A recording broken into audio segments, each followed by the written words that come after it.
Welcome to Small Remarks, where now you might be able to get gay married. But can you vote?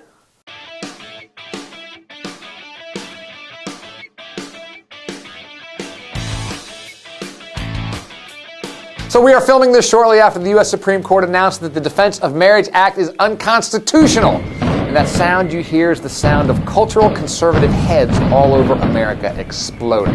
It's a watershed moment for gay rights. It's a watershed moment for anyone who believes in basic equality for all Americans. All Americans. It's a good day.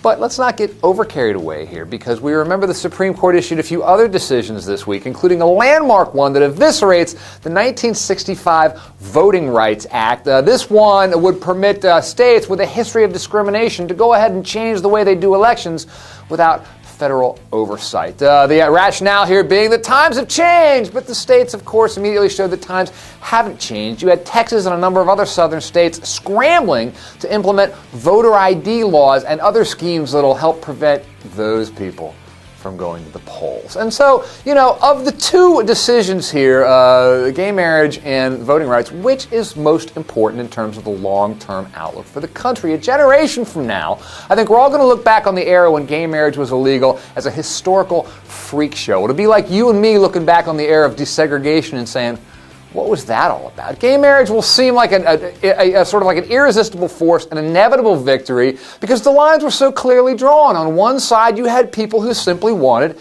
equality of opportunity, and on the other side, you had discrimination. And there's a lot of nuances to it, but basically those were the lines. The moral case was almost exactly the same as the case for the civil rights movement a few generations ago. So this decision then validates the promise of America, but the voting rights decision desecrates it. The voting rights decision basically gives free hand to intimidate and ultimately discourage voters, people who might go to the polls and vote for the wrong people. They might encounter long lines.